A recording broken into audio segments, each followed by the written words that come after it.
Live from New Delhi, you're watching DD India NewsHour, India's voice to the world. I'm Amritpal Singh. Coming up in the next 1 hour, winter session of Indian Parliament adjourns sine amid protests and counter-protests. Many bills passed. India's Prime Minister Narendra Modi to visit Kuwait over the weekend. This is the first visit by an Indian Prime Minister to the Gulf country in 43 years. US President-elect Donald Trump threatens tariffs if the European Union does not buy more oil and gas from it.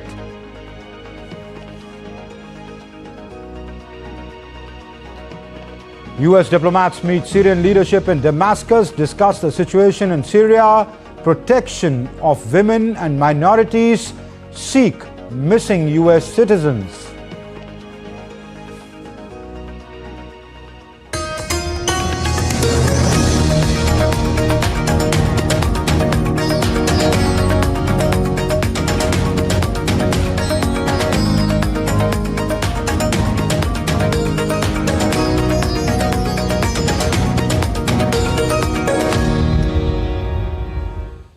India's Prime Minister Narendra Modi is all set to go on a historic two-day state visit to Kuwait. The visit, which comes at the invitation of the Amir of Kuwait, is going to be the first one by an Indian Prime Minister in over 40 years and is set to cement the relationship between the two countries.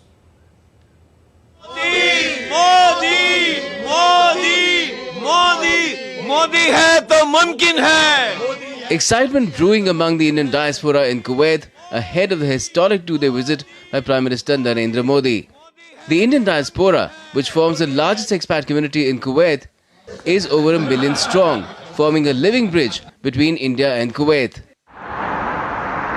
The members of the Indian diaspora claim the visit by Prime Minister Modi will strengthen the community and boost relations between the two nations. The excitement is so much that my phone doesn't stop ringing. Everybody wants to come to the stadium to see him. Everybody is looking forward to it. Everyone wants to see him. He is a charisma of it. He has a charisma that I think I have not seen in anybody. We have some great plans for welcoming him in our own way, and the whole community is working together, united. You've seen all our colleagues here. We worked very hard for the last few days to make sure the welcome is equal and if not better than many more welcomes in the Gulf. India and Kuwait share a historic and dynamic relationship that spans decades, rooted in shared history, robust trade, vibrant cultural connections, and mutual support during challenging times. In recent years, under Prime Minister Narendra Modi's leadership, the trade between the two nations has reached new heights. Kuwait is among India's top trading partners. Bilateral trade is valued at $10.47 billion for financial year 2023-24. Indian exports to Kuwait have reached $2 billion for the first time. Investments by Kuwait in India exceed $10 billion. Kuwait is India's 6th largest crude oil supplier and 4th largest LPG supplier. I would say that the visit is coming after a gap of almost 4 decades. It is also the first high-level visit between both sides in 1 decade. It is also the first visit of Prime Minister Modi to Kuwait, and this is the only country which he has not visited in the Gulf region. So it carries a lot of symbolism. The visit by Prime Minister Modi will involve several high-level engagements, with the Prime Minister engaging with the Indian diaspora as well, strengthening the historical ties between the two nations. The wait of over 4 decades for the Indian community to welcome their Prime Minister is soon coming to an end, with Prime Minister Narendra Modi all set to arrive in Kuwait. This historic visit by Prime Minister is not only going to cement the relationships between the two countries, but also take it to new, unprecedented levels. In Kuwait City, with camera person Rajesh Ricky and PK, Akshay Dongre, DD India. During the visit, will hold discussions with the leadership of Kuwait. This will be the first visit of an Indian Prime Minister to Kuwait in 43 years, as we told you. The visit is set to cement the historic ties between the two countries and strengthening the cultural, trade and people-to-people connect between India and Kuwait. In a special press briefing, the External Affairs Ministry said that Prime Minister Modi's visit to the Gulf Spik labour camp shows that the government of India attaches considerable importance to the welfare of all its workers working in a foreign country. The Government of India attaches considerable importance to the welfare of all the workers which are abroad. As I just mentioned, we have a community of around 1 million. As Secretary CPV and OIA, this is one of our priority areas that we have. So the idea of the visit of the Honorable Prime Minister to Labour Camp is to express that the amount of importance that the Government of India attaches to our workers who are there in a foreign country. My colleague Akshay Dongre joins us from Kuwait City. Akshay, first of all, give us a relevance of the visit. The Prime Minister, an Indian Prime Minister, hasn't visited Kuwait in 43 years. Why now?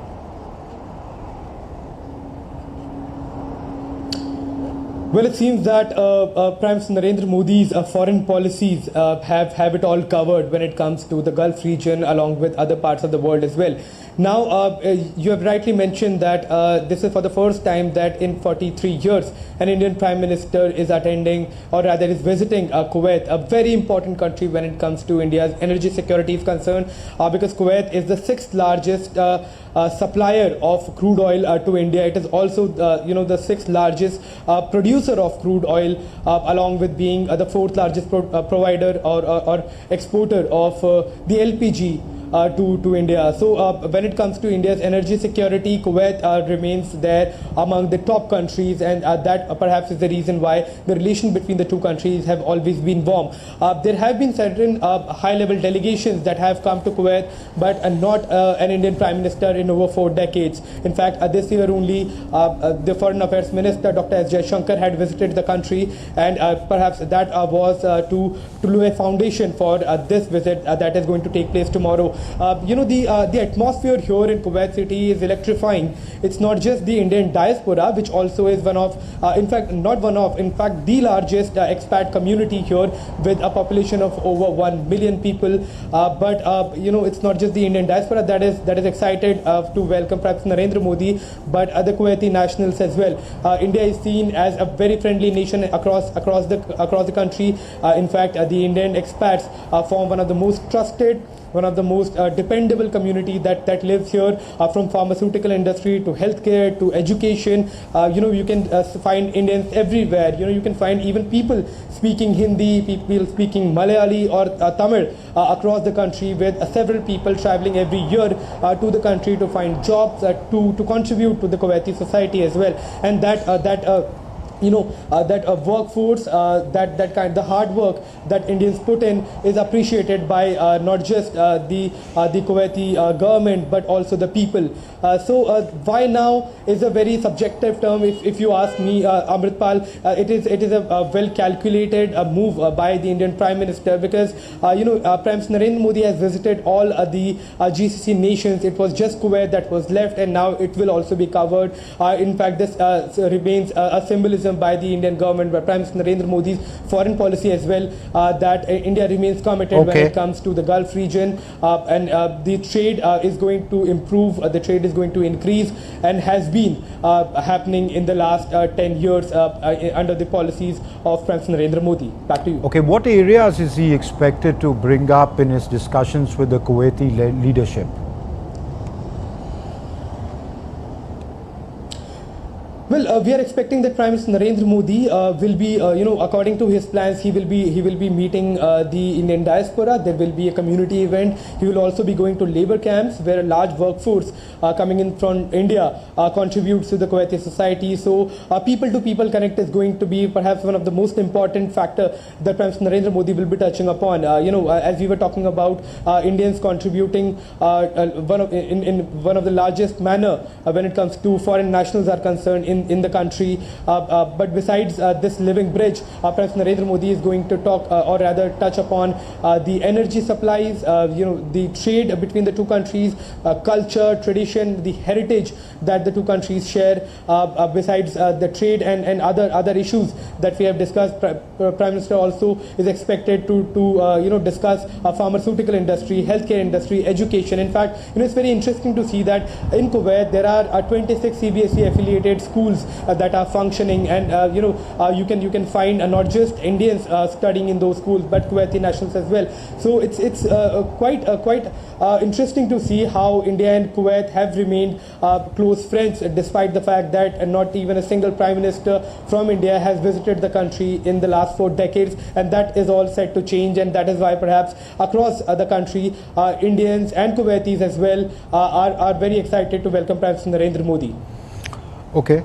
Apart from the Labour camp visit, he's going to witness a Gulf Cup football opening ceremony. Give us a significance of that, Akshay. Yes. Well, when you ask this question, I missed this point that sports is also going to be one of the key factor that will be taken up by the two leaderships. In fact, close collaborations in the area of sports, how the Indian sportsmen can come to Kuwait, how Kuwaiti sportsmen and athletes can come to India, and how both the countries can develop their sports infrastructure. That is going to be perhaps one of the key focus area. India also is ambitious of hosting Olympic Games, and to do that, we need to have a lot of expertise in various fields. And perhaps that is the reason why it's not just Kuwait but other countries. When Prime Minister Narendra Modi visits, he makes it a point to focus on enhancing the sports infrastructure in India as well by collaborating with foreign countries, and that is going to be also in the plan of Prime Minister Narendra Modi when he comes here. All right. He's visiting the Labour camp. We saw your report where the Indian diaspora was quite enamored by him, and we heard the bites where they're saying he's very, very charismatic. But apart from that, what are the issues of the Indian community, the Indian workers? Because as the Secretary CPV was saying today, that the welfare of the Indian workers in Kuwait remains a key concern for the Indian government. What do the expats tell you? What are the issues there? Well, there have been certain issues when it comes to the expats that are living here, that have been working here. There have been, it's not just Kuwait, but also in India, there have been certain nexus, certain gangs that have been trying to fraud people when it comes to hiring them to give them employment opportunities in Gulf countries. And Kuwait remains one of those countries which is a very lucrative spot for Indians to work at. And perhaps that is the reason why when Prime Minister Narendra Modi comes here, he will be visiting one of the labor camps, where he will be going and seeing the kind of living conditions of Indians, the kind of working environment that is there. And it is going to be a very significant move by the Prime Minister, because when he comes here, when he sees these working conditions and the living camps of the Indian nationals who are working here, it is also going to send a huge message to not just the Kuwaiti government, but also the recruiting agencies to provide humane and to provide good kind of conditions for Indians to not only come here but to work here, and whenever they want to go back, their issues should be addressed, because we have seen certain cases where there have been cases where Indians were not able to return back to the country. Their passports have been confiscated in the past, and that is perhaps the reason why Prime Minister Narendra Modi is focusing on this issue as well, because this is going to be in fact his first activity here. He will be first visiting this particular labor camp where he will be going and seeing the living and working conditions of Indians, and that is going to be a huge message to the Kuwaiti government and to the recruiting agencies. All right, Akshay, we leave it there. Thank you very much. You have a good stay. Cover the visit well. Thank you very much for joining us for the moment. Okay, moving on to the winter session of the Indian Parliament. It saw the Lok Sabha and the Rajya Sabha register over 54 and 40% productivity. It was adjourned sine. That means it came to an end. The winter session came to an end. The final day of the session saw One Nation, One Election bill adopt resolution to send the One Nation, One Election bill to the JPC. Both houses were, as I said, adjourned for this session. DD India's Anil Thomas has the details. The final day of the Parliament's winter session was marked by intense protest as India Bloc members marched from Vijay Chowk to Parliament demanding an apology from the Union Home Minister for his comments about Dr. B.R. Ambedkar. The winter session of Parliament saw 20 days of work in the Lok Sabha and 19 sessions in the Rajya Sabha. Many bills were passed in both houses of Parliament. 5 bills Lok Sabha में introduce हुए हैं, 4 bills Lok Sabha ने पास किए, 3 bills Rajya Sabha से पास हुई. Both houses of Parliament adopted a resolution recommending the 2 bills of holding simultaneous polls to a joint committee of the 2 houses. The Joint Parliamentary Committee has 39 members with 27 from Lok Sabha and 12 from Rajya Sabha. Those in favor will please say aye. Those against will please say no. I think the ayes have it. The ayes have it. The ayes have it. The motion is adopted. The Lok Sabha Speaker warned members of action if any of them resorted to demonstrations and protests within the premises of Parliament. The Speaker's directions came after a large-scale protest by both opposition and Treasury benches on the penultimate day of the winter session. माननीय सदस्यगण, मैं आप सभी से पुनः आग्रह करता हूं कि संसद की गरिमा मर्यादा बनाए सबकी सामूहिक जिम्मेदारी है. संसद भवन परिसर में किसी भी द्वार पर किसी भी तरह का धरना प्रदर्शन करना उचित नहीं है. Opposition parties expressed deep disappointment over the disruptions during the winter session of Parliament. They hope that the budget session would be more productive. Most of this time has been wasted in disruption. For many of us, the only constructive work was done in the parliamentary committees. But the main parliament did not fulfill its duty to the nation. And I think we've let the people of India down. I think it's very unfortunate. And I really hope that the government reaches out to the opposition and finds a solution so that in an objective way, we can all get on with the work of the House. The budget session is coming now, and we should not see a repetition of all this in February. Meanwhile, the Delhi Police Special Crime Unit is likely to take over the investigation into the FIR lodged against Rahul Gandhi in connection with the scuffle on Parliament crisis. 4 weeks of winter session of Parliament have been high-voltage face-offs between the Treasury and the opposition benches.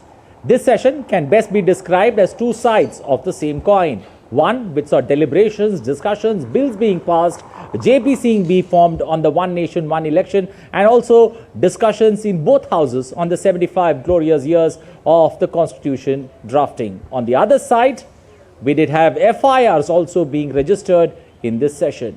All in all, it's left with a mixed kind of feeling when one takes a look at the winter session. With camera person Vinay Tiwari, Anil Thomas, DD India, New Delhi. Still to come on DD India NewsHour, Ukraine has accused Russia of damaging 6 diplomatic missions in Kyiv during a missile attack on Friday.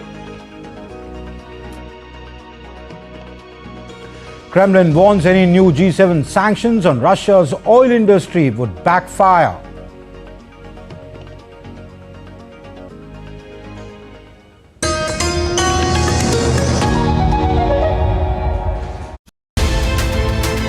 In light of recent developments, can we expect something different with regard to China-India relations? And is there hope for some kind of stability between these 2 giants of Asia? I think we should be prepared that China will always seek in this period ahead to contain India. It seeks to contain India in South Asia, for instance. It seeks to contain India when we speak of expansion of the permanent membership of the Security Council. It has never been a supporter. It has sought to contain India on various fronts. So it obviously sees India as a rival.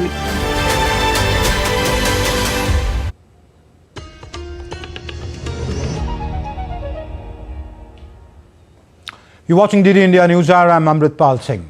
After Bashar al-Assad's fall, US diplomats have met Syria's new leaders led by the HTS in Damascus on Friday. Discussions focused on inclusivity and minority rights and finding missing Americans like journalist Austin Tice. HTS leader Ahmed al-Shara called for lifting sanctions while EU considered easing restrictions. Syria's uncertain future lies ahead. Syed Absarul Hassan has more details.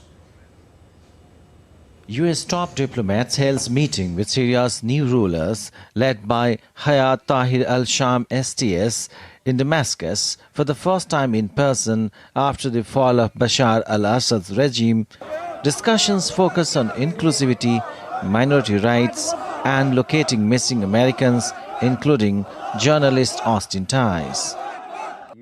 STS leader Ahmad al-Shara has called for lifting Western sanctions, framing it as a vital for Syria's transition. However, STS remains designated as a terrorist group by the US. We must deal with the Syrian issue in line with current events. These current events require the lifting of all sanctions because these sanctions were placed on Syria due to the regime that was ruling Syria and had committed all these crimes. So it makes no sense to convict the torturer and the victim at the same time. These sanctions must be lifted, then we will be able to implement our programs for growth and reform in the country. The European Union is considering easing sanctions on Syria following Assad's ousting, signaling a shift in policy. We also discussed the issue of Syrians returning home. The situation on the ground remains very volatile. We're working very closely with the UNHCR. It is good that the UNHCR has access in the whole country of Syria. And one thing is very clear: with the support of the UNHCR, all returns must be voluntary, safe, and dignified. The Pentagon revealed a higher US troop presence in Syria, now exceeding 2,000 personnel, as part of operations against ISIS. These developments are described as rotationals and mission-driven. Just very recently, I was made aware of the fact that, hey, maybe there's more forces than just a small number, or what would normally be considered around the 900 range. So we asked to look into it. Got those numbers today, significantly higher than 900, which is, again, why we wanted to let you know. Now, those forces, what they've been doing is all focused on the Defeat ISIS mission. Turkey has pledged support for Syria's new government, assisting with state building and constitutional reforms. President Erdogan emphasized combating groups threatening Syria's stability. The fall of Assad has opened a new chapter in the Syrian conflict. The future of the country remains uncertain, but the challenges ahead are clear. The new government, the international community, and the Syrian people will need to work together to build a peaceful and prosperous future for Syria. Syed Absarul Hassan for DD India. And in a significant development in Russia-Ukraine conflict, Ukraine has accused Russia of damaging 6 of its diplomatic missions in Kyiv during a missile attack on Friday, which prompted international reactions. Meanwhile, diplomatic efforts continue in the ongoing conflict, with the European Council summit failing to reach key decisions on military support for Ukraine or on Europe's stance regarding Donald Trump's incoming administration. Rubendra Chauhan has more details.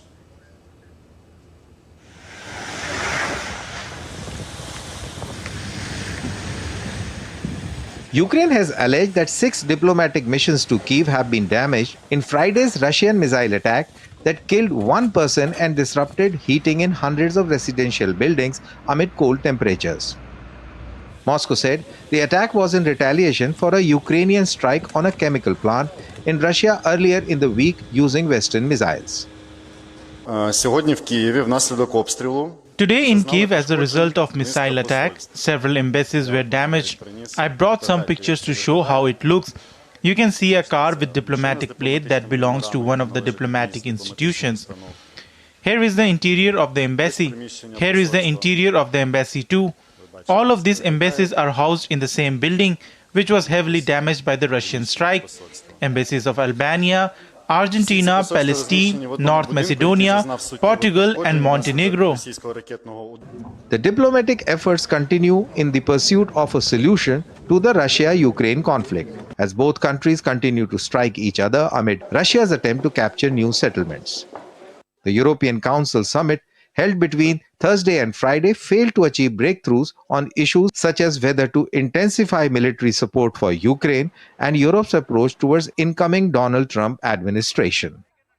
The Ukraine crisis was one of the key issues at the summit, with Ukrainian President Volodymyr Zelensky attending by invitation, urging Western countries to increase military support for Ukraine. The German Chancellor emphasized the need for coordinated policies between Europe and United States.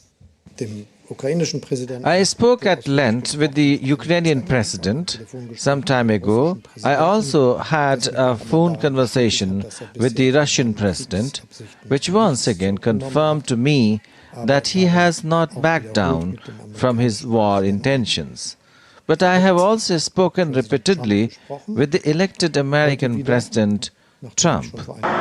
Ukrainian forces are engaged in intense defensive battles and are stretched thin as Russian troops press forward along the front line. In the eastern Donetsk region, Ukrainian forces have withdrawn from the areas around villages of Uspenivka and Trudov to avoid encirclement by advancing Russian troops. To be honest, I don't know. I will stay here till the last. I was born here, raised here, I got married here, I was baptized here. I spent my whole life here. Where will I run away to? What's the point of running away? I am hoping for the better to come. As the battle enters its 33rd month, diplomatic efforts are centered around US President-elect Donald Trump, who is expected to introduce a new approach to this protracted conflict. Now for over 30 years. Before that, it was sanctions on Russia's oil industry would backfire and that it would act to minimize the consequences of any such move and adapt. Kremlin spokesperson Dmitry Peskov made the comment after being asked on a conference call about the report by Bloomberg News, saying that G7 was weighing new oil sanctions. Of course, we are aware of the discussions that are being held on this matter. Every time such actions lead to our counteraction, that is, we will of course do everything necessary to minimize the consequences of such decisions and ensure our economic interest and the interests of our economic operators. With a strong pitch, the US President-elect Donald Trump on Friday has threatened the European Commission with tariffs if the bloc does not reduce its tremendous trade gap with Washington through oil and gas purchases. According to the US figures, goods trade deficit with the EU stood at $202.5 billion that year. Reacting on this, the European Commission said that it was ready to discuss the issue with the President-elect, adding that EU is committed to phasing out energy imports from Russia and diversifying our sources of supply.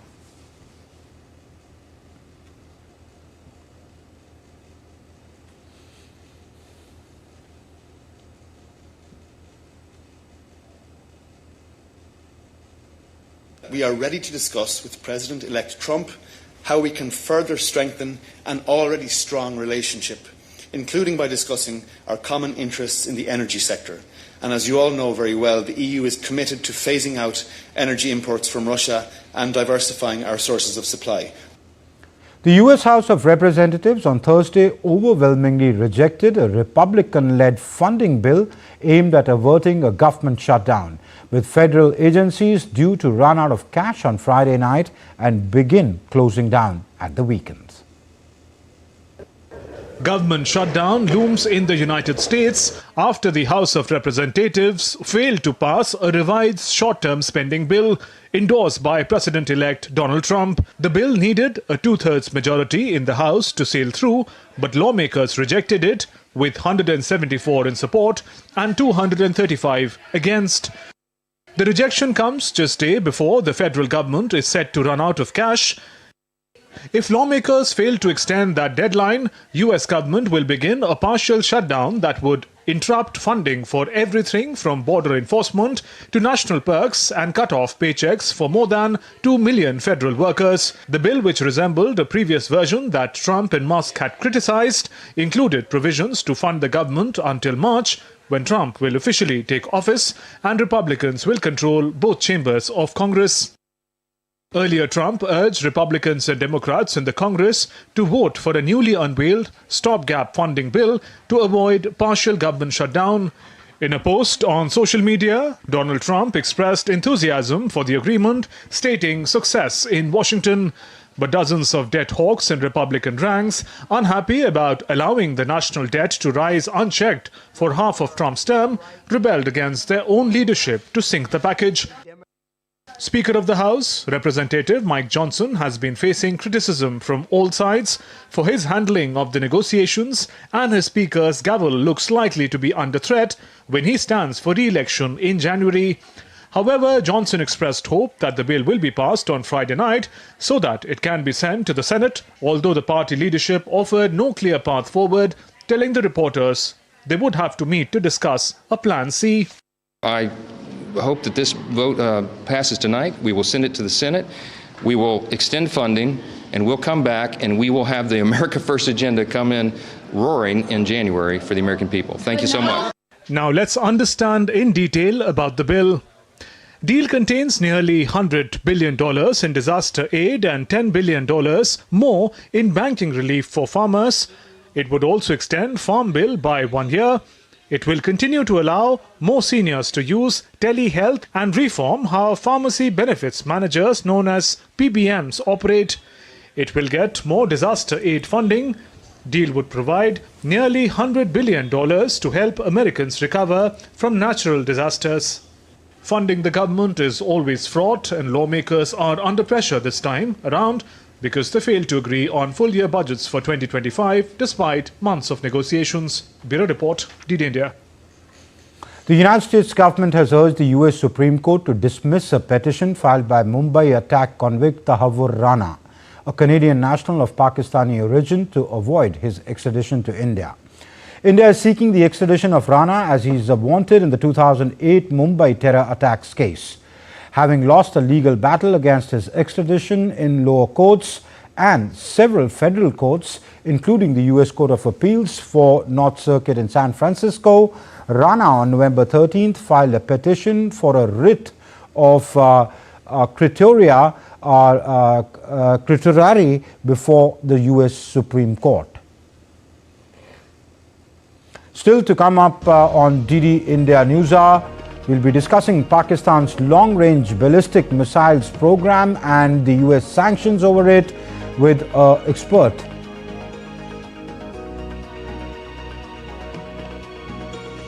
India's Finance Minister Nirmala Sitharaman holds pre-budget consultations in Jaisalmer.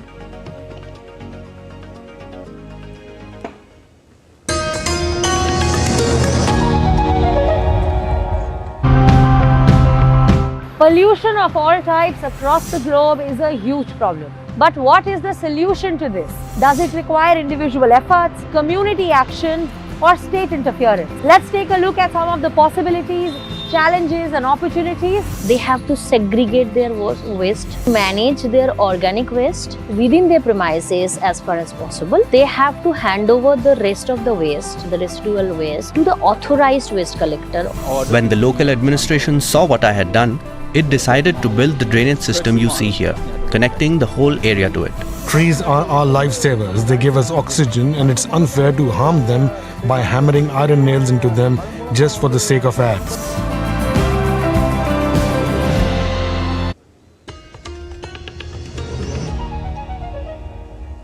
You're watching DD India NewsHour. I'm Amritpal Singh. The US has described Pakistan as an emerging threat to the United States due to the development of its long-range ballistic missiles program, which is capable, the missiles are capable of reaching targets beyond South Asia.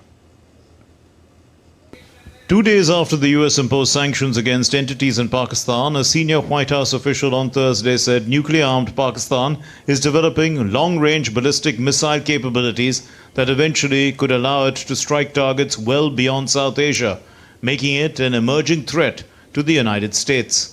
Deputy National Security Advisor John Finer's surprise revelation underscored how far the once close ties between Washington and Islamabad have deteriorated since 2021 US troop withdrawal from Afghanistan.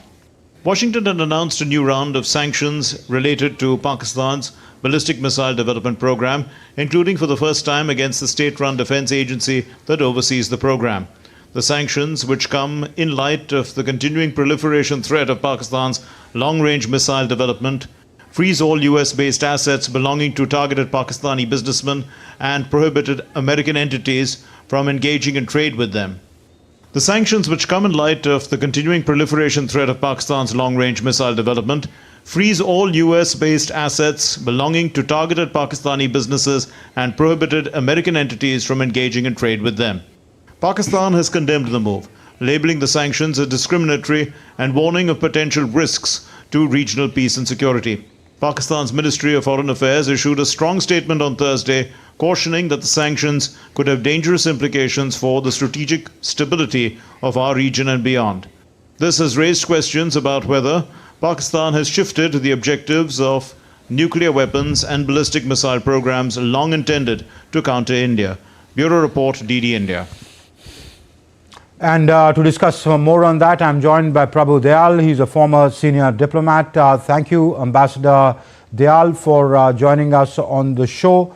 We'll come to Pakistan's ballistic missiles program. My opening question to you is, please help us understand, why is the US reacting to it now? Pakistan has been working on this for a while and the Americans knew it pretty well. Well, Amritpal, thanks for having me on your show. You know, for several decades, India has been telling the United States and other Western countries that Pakistan is a rogue state and that its programs for developing nuclear weapons and ballistic missiles are a threat to the world. Unfortunately, our warnings were completely ignored, especially by the United States, which thought that Pakistan's nuclear weapons and missiles were a threat to India alone. The United States believed that Pakistan's nuclear weapons program was India-specific. And not just, Ambassador, may I interject, Ambassador, not just a threat to India, they believed it's a strategic deterrent in the region. Okay, you can put it like that also. They didn't want, look, they had sanctioned India after the Pokhran explosion, nuclear explosion. But they completely ignored how Pakistan was stealthily developing nuclear weapons. I was posted in Karachi when Zia-ul-Haq was in power there, and Ronald Reagan was the American president. At that time, the Soviets were in Afghanistan, and the Americans wanted them out, and in that context, they regarded Pakistan as a strategic ally.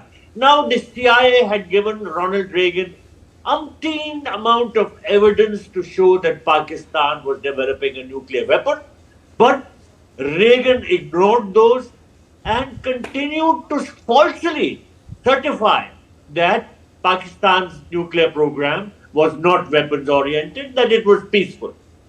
So, America is responsible for having helped indirectly Pakistan in developing nuclear weapons. Now, the situation has changed because Pakistan is no longer needed by the United States in the context of Afghanistan.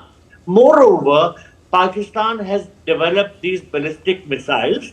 The Shaheen 3 already has a range of 2,750 miles, and they are on way to developing longer range missiles. And that is why the senior US State Department official John Feiner has said that these Pakistani missiles would pose a threat to the United States also. Now, the fact is that whether or not Pakistan, with its present missiles, is anywhere near striking the United States, of course, many defense analysts feel that at present it is not. But, and this is a fundamental but, America is the frontline ally, the most important ally of Israel. And Pakistan, if it succeeds in developing these Shaheen missiles to strike more than 3,000 miles, it will be able to hit it at Israel. That is a big cause of worry for the United States. Let me mention that the United States is deeply aware that Islamist terrorist outfits are becoming more and more powerful in Pakistan. Okay. A recent State Department report has said that these Islamist terrorist attacks against the security setup of Pakistan have gone up by more than 50% in recent months. So they know how dangerous the internal situation is, how fanaticism is taking over the country. And in this sort of a situation, there is no doubt that the Pakistan army is also increasingly being infused by this jihadi spirit. So it's not at all a good situation. And the Americans have at last woken up to the danger that Pakistan poses to their own interests. Perhaps even in the near future, they will look at the possibility of how Pakistan can strike the United States itself. But in any case, Israel is going to be very soon within Pakistani striking range, if it is not already. So the danger from Pakistan, which we had been warning the United States about, is something that they ignored, but they have now realized how serious that danger is. Okay, you talk about the Islamists. The Islamists may be one angle, but for the future, but is it also about the US's growing concerns about its cooperation with China and China using its vassal states where it does not directly want to be seen as getting involved? Well, there is enough evidence that North Korea has been helping Pakistan in developing ballistic missiles, and that the Shaheen 3 missiles have been developed with North Korean cooperation. And as you said, the US is concerned about the increasing threats from the satellite states of China. Pakistan is without doubt one such satellite state. Pakistan is hugely indebted to China, and for this reason, it follows the diktat of the Chinese authorities as much as they wanted to. So, with this sort of influence that the Chinese have on Pakistan, the danger to American interests from Pakistan is something that they cannot ignore. And they are increasingly realizing that the danger which is coming to their interests cannot be ignored. And that is why they have sanctioned these 4 Pakistani entities, including the National Development Center, which was mainly involved in the development of the National Development Complex, involved in the development of missiles, and the 3 private entities which were supplying it with equipment for developing missiles. They have been sanctioned, and this is intended as a warning, but I'm sure that the United States intends to go much further, and it should, because at the moment, much more needs to be done. I think they are mulling more sanctions. That's what the report suggests. Okay, Ambassador, you've served in Pakistan, you've served in that country, you understand the psyche there. Decisions as such are the reaction to that is taken more at GHQ Rawalpindi than at the Prime Minister's house in Islamabad. What sort of an effect would it have on the Pakistan establishment, especially those deciding things in these affairs at Pindi? Everybody, including the US administration, knows that Pakistan is a deep state, and in the deep state, it is the army and the ISI which call the shots. The civilian government follows whatever is directed by them to it. In other words, the civilian government is there at the pleasure of the army, and if the army is displeased with anything which the civilian government does, it goes out. I can tell you how Zulfikar Ali Bhutto was hanged by... From Zulfikar to Imran Khan, everybody. Everybody. Even Nawaz Sharif was imprisoned and then exiled. So it's the army which calls the shots, And in this particular instance, it's the army which is developing the missiles, ballistic missile program. The army has been in the forefront. So would the sanctions be any deterrent to the army, sir? Will sanctions be ever? Would there be any deterrence to the army? Yes, of course, they can be a very serious deterrent, but provided the United States shows that it means what it is saying, that it will hold Pakistan to account, and that the army will not be exempted from this. You know, the Pakistan army has a close equation with the United States. But if the US interests are directly affected, and also the interests of Israel, then the United States is not going to tolerate that, and the army will be called to account. And I think that might be happening also in the background. Although we may not be aware of it, it may not be out in the media. All right. Ambassador Prabhu Dayal, it's always a pleasure to talk to you. That's all the time I have for today, but thank you very much for taking our time for us and giving us, lending us your insights. Thank you. And India's Finance Minister Nirmala Sitharaman on Friday held the pre-budget consultations in Jaisalmer with finance ministers of the states and union territories ahead of the FY26 union budget. Minister of State for Finance Pankaj Chaudhary, Chief Ministers of 5 states and Deputy Chief Ministers of 6 states attended the meeting along with senior officials from the Union Finance Ministry. The Finance Minister will also chair the 55th GST Council meeting tomorrow in Jaisalmer.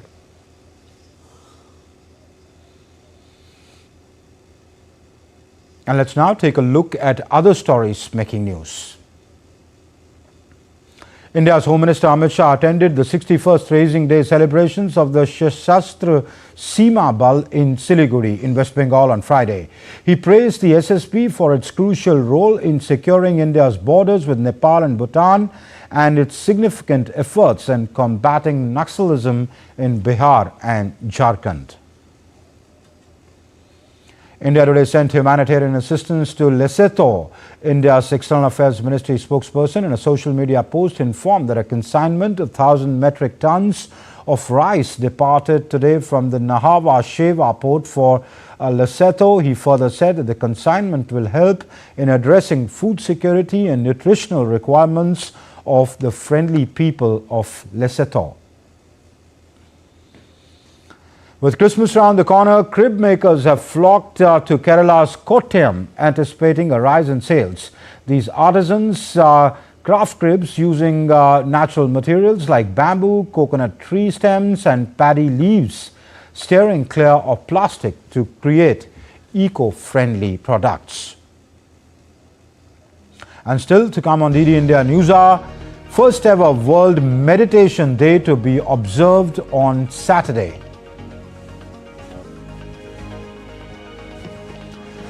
France's soccer player Paul Pogba's brother sentenced to prison after being convicted for extortion attempts targeting the footballer.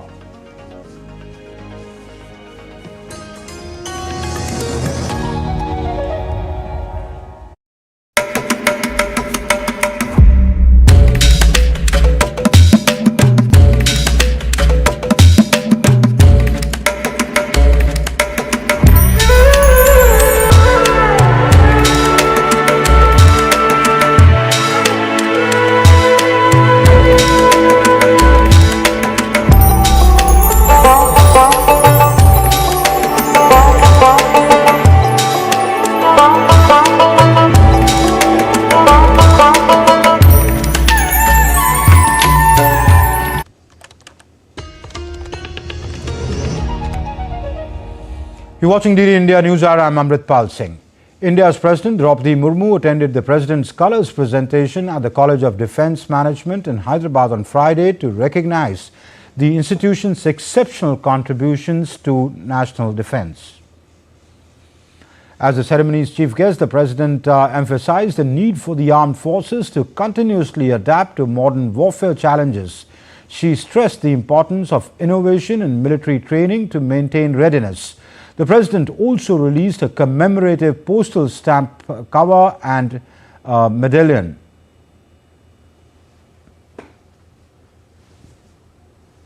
India's defense capabilities at the global level reflect both its strength and forward-looking vision. By focusing on self-reliance, technological advancement and strategic collaborations, India is not only securing its borders but also contributing to global peace and stability. As we move forward, India's defense sector should continue to evolve and adapt, thereby ensuring that the nation remains a source of strength, resilience and cooperation in an increasingly interconnected and complex world. The first World Meditation Day will be observed on Saturday. Co-sponsored by India, the UN General Assembly draft resolution was unanimously adopted to proclaim December 21st as the World Meditation Day. Indian mission at the United Nations will host an event titled Meditation for World Peace and Harmony at UN headquarters. Art of Living Foundation will host global meditation camps promoting mindfulness and well-being in New Delhi. Northern Railway's Central Hospital organized a meditation session for doctors and the medical staff. World Meditation Day will encourage individuals worldwide to take a moment to pause, reflect and meditate, fostering mental well-being and emotional balance. You're watching DD India NewsHour. Time now for some sports news. India has witnessed unprecedented progress in youth empowerment since 2014, focusing on the key areas including sports. In an exclusive conversation with DD India's Abhishek Mahajan, the Union Minister of State for Youth Affairs and Sports, Raksha Khadse, listed out the top achievements of India in this field in 2024. She says youth drive would help the young generation share its vision to take the country forward. Youth Affairs and Sports, Ms. Raksha Nikhil Khadse is with us. Welcome, ma'am. Welcome to DD India. Appreciate you giving us your precious time. First of all, how do you want to assess the year 2024 for Indian sports? हमारे लिए काफ़ी महत्वपूर्ण रहा है और आप देख सकते हो कि जैसे पेरिस ओलंपिक हुआ, पैरा ओलंपिक हुआ, chess competition, world cup chess competition हुआ, सभी कंपटीशन में, सभी स्पोर्ट्स में हमारे इंडिया के युवाओं ने, एथलीट्स ने काफ़ी अच्छा परफॉर्म किया। Ma'am, what all has been done for youth के लिए क्या कुछ किया गया है पिछले कुछ सालों में और क्या कुछ आगे सरकार की प्लानिंग है? पूरी दुनिया जानती है कि भारत देश में युवाओं की शक्ति बहुत बड़ी है, युवाओं की संख्या बहुत बड़ी है और इसके लिए आदरणीय मोदी जी भी ये चाहते हैं कि युवा हर सेक्टर में आगे आए। माय भारत पोर्टल के माध्यम से, इस पोर्टल के माध्यम से युवाओं को हम गवर्नमेंट के साथ जोड़ रहे, जितने भी हम गवर्नमेंट के प्रोग्राम ला रहे हैं तो उसमें युवाओं का पार्टिसिपेशन होना ज़रूरी है कि युवा भी समझे कि गवर्नमेंट किस तरह से काम कर रहा है। Are you happy with how women have been performing in sports? Definitely जिस तरह से भारत सरकार में पिछले 10 सालों में खास करके महिलाओं के लिए जो भी काम किए, फिर वो एक ग्रामीण क्षेत्र की महिला रहे या शहरी क्षेत्र की महिला रहे, सभी के लिए काम करने की कोशिश भारत सरकार ने की हुई है और ख़ास करके हम स्पोर्ट्स में भी देख सकते हैं और अभी आने वाली स्पोर्ट्स पॉलिसी में हम प्रयास कर रहे हैं कि महिला कोचेस ज़्यादा आए जिसके माध्यम से कि महिलाओं का पार्टिसिपेशन स्पोर्ट्स में ज़्यादा बढ़े। How far have we reached to host the 2036 Olympics? उसके लिए भी कोशिश कर रहे हैं कि हमारे देश का इंफ्रास्ट्रक्चर उस तरह से तैयार रहे, हमारे स्टेट का इंफ्रास्ट्रक्चर स्पोर्ट्स का उस तरह से तैयार हम करें और हमारे खास करके हमारे एथलीट्स उस लेवल पे हम तैयार करें कि आगे जाके जो भी हम जिस तरह से हम कोशिश कर रहे हैं कि 2036 में ओलंपिक्स हमारे इंडिया में होस्ट होना चाहिए, तो उसके लिए पूरी कोशिश भारत सरकार की जारी है और मुझे पूरा विश्वास है जिस कोशिश से हम चल रहे तो definitely we on this. 6 men, including the brother of French soccer player Paul Pogba, was sentenced to prison on Thursday after being convicted for extortion attempts targeting the footballer.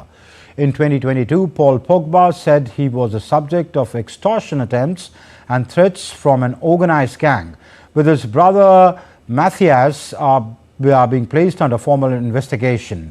Paul Pogba told the Paris prosecution office that he had been the target of extortion by his childhood friends in March 2022 and he had paid $104,000 to that group.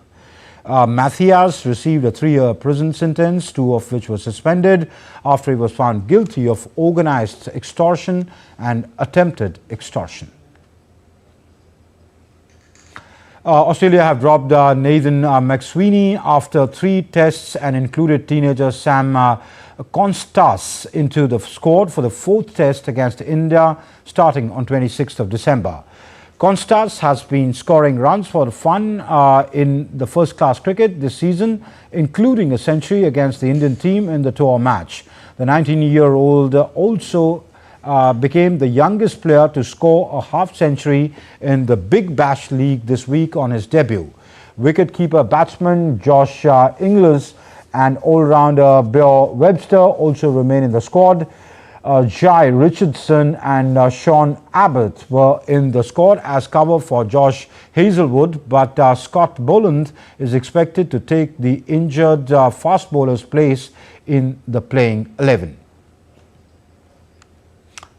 India's public broadcaster Prasar Bharati has recently launched its OTT platform called Waves.